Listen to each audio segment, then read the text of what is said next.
Hi, everyone, and welcome again to another episode of Machine Dreams, where we step past the demos and buzzwords to speak with the people who are actually behind the scenes building AI, looking at the trends, and actually helping to shape the narrative of what the future might be.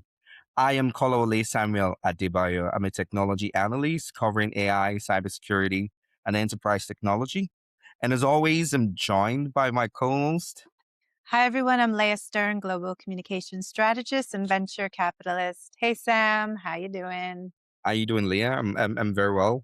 I think you look really. You're always looking great, but I think you look really fabulous today. I like the Really jacket. sweet. And I like you in black and white gingham. Really cute. Thank you, appreciate it. Well, today we're joined by Victor Dey, a tech analyst and writer who covers AI, data science, and cybersecurity for Fast Company, Forbes, The Observer, and other outlets. Victor was formerly AI and tech editor at VentureBeat, and he's been deep in the weeds on agentic AI, enterprise infrastructure, and the gap between AI hype and reality. Victor has a master's degree in data science and analytics and mentors student founders at Oxford and USC accelerator programs. He's been on the road traveling, but he took the time to join us today, and we're really happy to have him. Victor, welcome to Machine Dreams. Yeah, thank you so much. Thank you so much, Sam. Thank you so much, Leah, for having me. I have been watching a few episodes and they look really, really insightful and intriguing. So, really happy and also honored to be here. It's an honor to Yeah, have you. great to have you, Victor. I appreciate you joining the show today. So there's a lot that we would like to talk about. I think there's a lot to unpack. You're quite an interesting person to talk with. Um, but I think maybe the what I'd like to begin with is you've just finished judging the Fast Company's most innovative data science companies of 2026, right? And that must have been an interesting thing to do. Could you tell us about some of the biggest trends that you saw behind the scenes where the industry is converging, and what are we looking at here? Yeah. No, it was um, an absolute honor to be named a judge in this year's MIC list. As we all know, it's a huge project. It goes both on digital and print as well. And this year specifically, there were a lot of interesting nominations from startups as well as big tech who I felt were equally competing for a position and a name on the list. And it's always hard, first things first, to judge through nominations in each category. I was the specific judge for data science and manufacturing this year, and also had my inputs here and there in the other parts of the list as well. So it was an absolute pleasure, but it was also it gets tough when you start boiling down to companies who make it to the top of the list, and especially specifically your own categories, because at the end every innovation starts to look so good, and then it's a matter of who has more impact and who really describes the definition of MIC, which is the most innovative companies. So that that 1%, 2% on the scale of innovation is what sets each other apart. But it was interesting for me to see these new companies, startups who have raised dollars in the last few months, come up with such innovations and going toe to toe with big tech companies who have been doing this for a lot of years. So I mean, I was jokingly saying the other day that this year's list might just make me a villain uh, to a few people, because I expect a certain amount of surprise, and I expect a certain amount of discussions going on, and like, what, this company and the other, this big tech is not mentioned on this list? How? But as you read through it, as you read through the descriptions and everything, I think people will understand why the decision was made, and why that a particular company made it to the list. So it was so that's the really intriguing and hard part, yet hard part of being a part of this project of this scale. So, Victor, you write for multiple publications. I imagine you wake up to a very loaded inbox most mornings. Yeah. Um, Many different annoying PR people bothering you, me, one of them, happy to say. So, tell me, in a very crowded world now with so many stories and so many tech companies, what is separating some pitches from the rest? How are these stories getting your attention? What are some tips and tricks you can offer people to get around the noise? Yeah, I mean, you're not wrong about the very crowded inbox, but the thing with me is I read each and every pitch. Some people feel that, hey, it got lost in his inbox or something like that. It's almost 300 on an average day to 700 pitches and emails a day.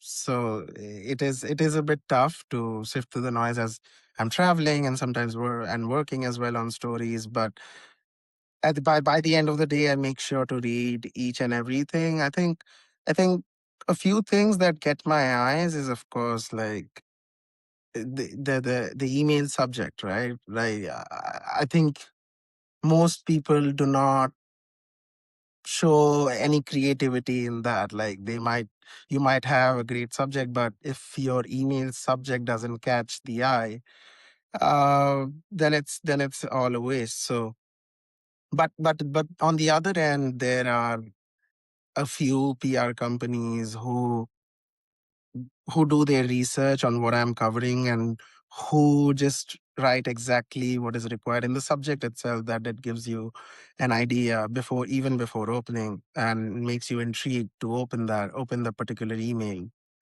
But yeah, I mean, what I generally focus on is the impact, and of course, like, there's the innovation side, but what I focus is on the impact on the company's ecosystem. Is it an incremental development or just another update coming out from the company? What impact does it have on the customers? Is it enhancing something? Is it doing something one of a kind? Or the impact on the consumers and the daily lives of people as well? Uh, is it increasing productivity in a certain way? Is it revolutionizing something that has been never seen before? And that I'm always looking for that wow factor, specifically when you read when when I covered it, I help the readers understand on, hey, this is happening, and if you were not aware of this, here it is. So that's my thing. And then specifically with, I generally do analysis and opinions. So it's really important to have that impact in the subject of, in the email itself, right at the top, so that it gives you an idea that, hey, it's just not just something, not just another update coming from the company, but it is really something that is worth covering and keeping everything else aside. So yeah. I was going to ask another question, but it's really interesting the way you've answered that question from there. And so my next question now on the back of that would be, how about, AI in journalism? There's that big conversation. I see it on LinkedIn, Twitter all the time. Journalists and tech reporters and tech analysts complaining about receiving a slew of AI generated pitches, lack of thoughts in the pitch. Um, on the other hand, there's also debates and conversations about, using AI in the newsroom. Just recently, I think about 30 minutes ago, I saw a news story that came out from Tech.eu about a senior correspondent who had been suspended for using AI in his writing, and the many of the quotes that were used were fabricated, like 15 out of 53. So, what is really, what do you want to say to the issue of AI in journalism right now? Yeah, I mean, look, I think AI, when used with with a human oversight, can be a powerful thing, right? It's I when people ask me this, I think the most simplest way I describe it is like, if you have access and if you can use a touchscreen phone, would you go back to a QWERTY phone? I don't think so. And on top of that, there's no running away from AI today. It's in our phones. It's in every like I use a transcriber for interviews. AI is there as well. It is listening. Yes, it is actively listening to the speaker, but then it is transcribing and getting the finer details through AI and giving me the quotes and everything through AI. But it's not generating quotes. I think generating quotes, as you mentioned, that the guy literally fabricated quotes. I think that's literally really wrong. You should not do that. One should not do that. I mean, minor tweaks here, their editorial tweaks are acceptable, but like literally generating is, I think that's like, sir, that's like serving your readers something false and something that's not real and not coming from an original perspective. So it's wrong in all ways. But I mean, going back to my point, as I said, that there's no running away from AI now. Gmail has Gemini integrated into it. What can you do? And this is what I was discussing a few days earlier with Mr. Andrew NG as well. We were having a chat, and a few other CEOs around conferences and at CES as well. I think the important part is to learn to work alongside AI. I think it can be a really, really powerful tool for, especially for, journalists for researching, getting those cited reports and stuff like that, which I use for it. Minor paraphrasing here and there in one or two lines, whenever I get stuck that, hey, I could write it this way or I could write it the way. So minor paraphrasing, definitely a great tool. I mean, there already was Grammarly, right? Now even Grammarly has AI, and now Grammarly can be on your desktop suggesting it through AI. But then it's also your thought to it. Like, let's say a tool like Grammarly or something else, even if you use it for paraphrasing, can paraphrase it very, very wrongly, and then you come in the loop. That human in the loop comes in, and then you have to be your own judge. That whether is it a right way, is it or is it a Mhm. wrong way? So human in loop should always be there. Yeah, I mean, I have definitely received like pitches that are completely AI generated, like 100% AI generated, no creativity. You just read through it and see words like seamless and a few other words. I mean, I have used seamless one or two times, but like these words like repeated like every second, third line. And yeah, I don't know what is seamless. I really hate that word though. Um, but yeah, I mean, it is highly accurate and it has no flaws at all, seamless. um Victor, but yeah, I mean, a lot of No, people are just not like that you hate Sinless. yeah, no. I mean, yeah, but you mean, so that is like you just read through it and you just understand within one or two lines that this is AI generated. So I just press delete all of a sudden, like all at one go. uh but and plus, I have also received like articles or like press releases that were completely generated through AI as well. And then I like to have my own fun, ask some questions back and stuff like that, and then they have no answers. So I have fun with that stuff. But do I not use AI at all? I do use AI, but that's 2 to 3%. Rest is my thought. Everything is my thought. As I said, like, it could be a really, really powerful tool when you learn to work alongside it, and then use your own brains a little bit, or at all times, and just not believe everything that AI generates or gives you results. Because even search results can give you often give you false results. Like on Perplexity, a 2 out of 10 times you will definitely get false results. Like, that's not true, like false facts, if you ask it. And same goes with ChatGPT, same goes with Gemini and a bunch of others, like false facts. So yeah, you have to be really cautious and use your own brain. Use AI, it's fun. But yeah, be very careful. Victor, journalism has really changed over the years. At least from when I was a journalist back in the day, there's a whole new type of way that journalists like to work. It's moved also away a bit from having one beat or working at one publication unless you're staff. I know you juggle lots of different topics, lots of different beats. What would you say is your favorite thing about being a journalist? And what is your most memorable interview? To be honest, like I'm not really like a journalist. I have no journalism degree. I'm just a guy who used to read magazines like Fastco, Forbes, and read online articles on VentureBeat, and looked at them while I was doing my bachelor's in information technology and during my master's.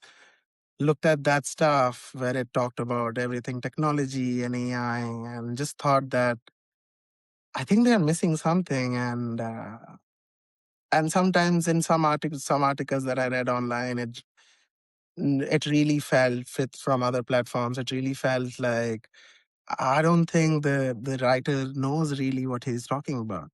So I just, jokingly said one day he's reading Time magazine, which has an article in my library, to my friends, saying that, you know what, I think I can do this better, and they all laughed at me.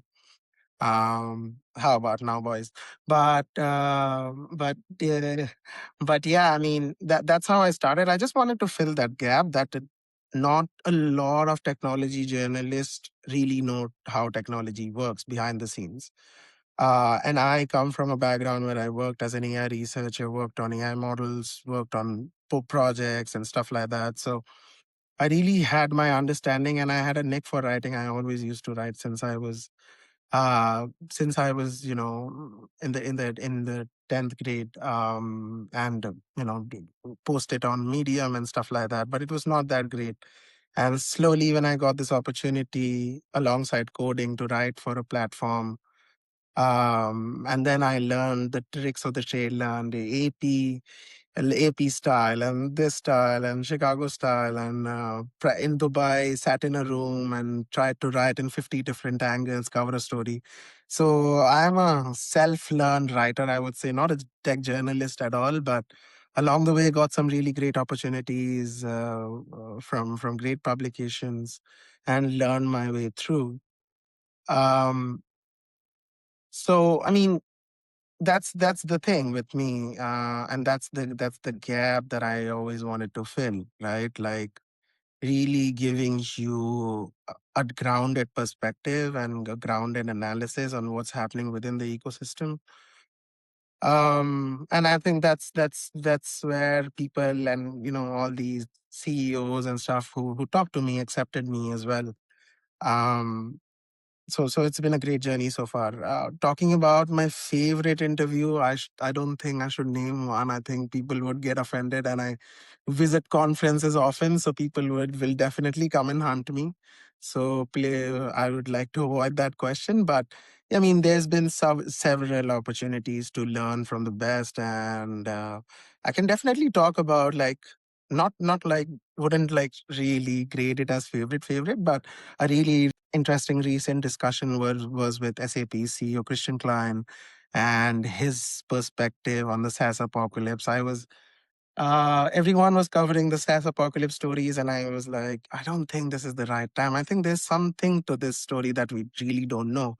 So I really avoided covering it. But then when I talked to Christian and had his thoughts, I was like, okay, I think we should go the opposite direction, and you flow the opposite way of the wave and just crash with everybody, and let's see what happens. So that's what we did, and it made some pretty big rounds over the internet. So yeah, happy with that. Stuff like this really intrigues me. Uh, the way that I can, really, like, first things first, the experts are really comfortable talking to me. Like my editors, a few of my editors say this, like, how did you get that code? Like, I don't think he speaks like that to anyone else. So I think I've been blessed with that, and God has been really kind and offering me opportunities in such a time where there's like a lot of turmoil within the media industry. But that's probably one of the greatest gifts as a journalist is to get someone to open up and share. And that really is what makes a journalist from good to great. So you're blessed in that regard. Yeah. Yeah, Uh, just again, like just an analyst, writer, not really a journalist, but I mean, I'm happy with everything that people call me though. yeah. Yeah. Um, Victor, you're talking almost every week to some of the biggest CEOs in the AI space, in the technology space as a whole, but more specifically in the AI space, from Databricks to Snowflake, to Anthropic even. Um, what are you seeing as a sort of converging point in the things that you're hearing from them as what might be the future of AI or where we're going where the industry is going um, as of now? Yeah. No, I think I've been really seeing that the companies building more and more on the base of agentic AI, companies are now focusing on semantic layers and data hubs and data estates, like really. Plus, I think the next big thing is gonna be basically like keep a sharp eye on quantum technologies. I think the next convergence is definitely gonna be quantum powering these technologies and these big hyperscale accelerators turbocharging these models to an extent that they can do everything and anything. Um, Same like the generative AI trend is like literally being pushed to the side, and agentic AI is taking over in every aspect, changing how software as a service companies think about seats and pricing and their offerings to something as basic as like editing your photos on Photoshop, right? Um, I was lucky to attend and explore what companies like Adobe and Photoroom and a few other companies have been, thinking thinking in direction of agentic AI and the future of technology in the direction of agentic AI. So it's really great to see that contextual understanding now coming into AI that was missing, right? Like the complaints were that AI really does not understand what I'm trying to say and really does not understand my problems. I think that is slowly going away day by day with models getting bigger and better, bigger and smarter.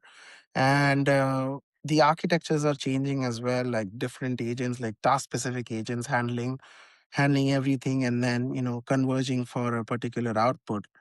I think it's the tech industry is definitely going to grow in that, and due to this and due to this growth of agentic AI, what we are seeing on the back end as well is huge change in architectures in data centers, like whether you talk about rack innovation technologies or whether you talk about like uh, the smallest of things that power a data center.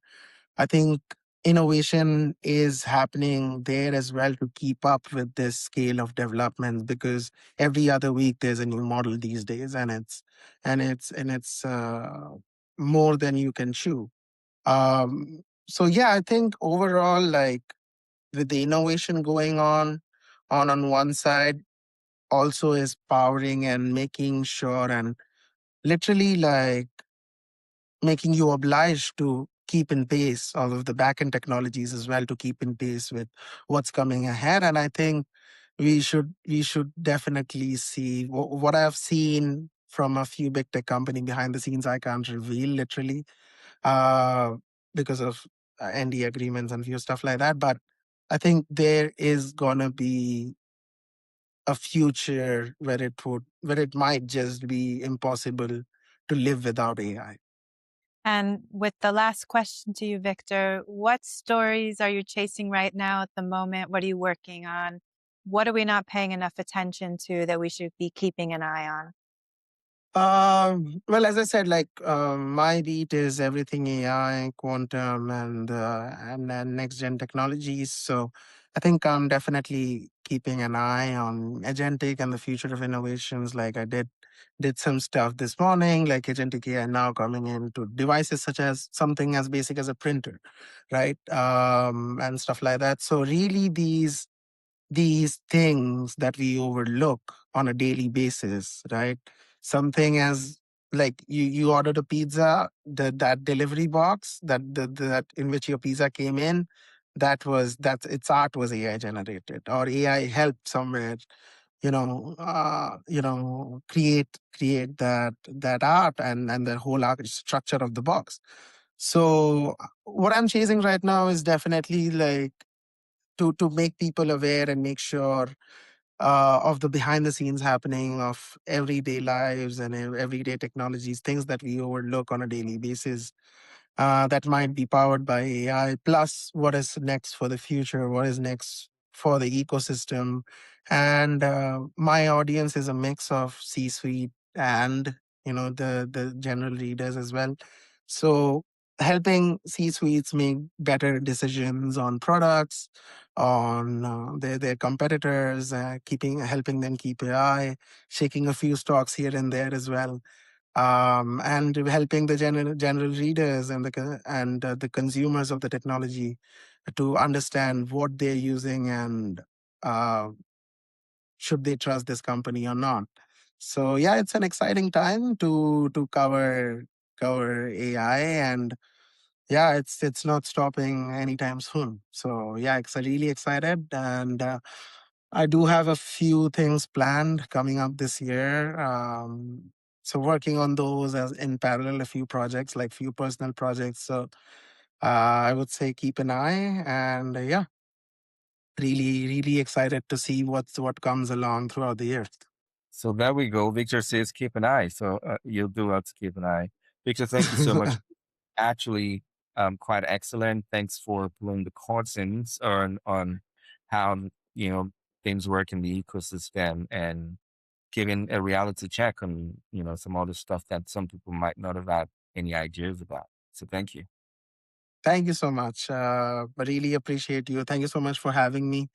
It was my first time here, hopefully not the last. And yeah, I mean, happy to know that my balanced perspectives are valued and loved by you guys.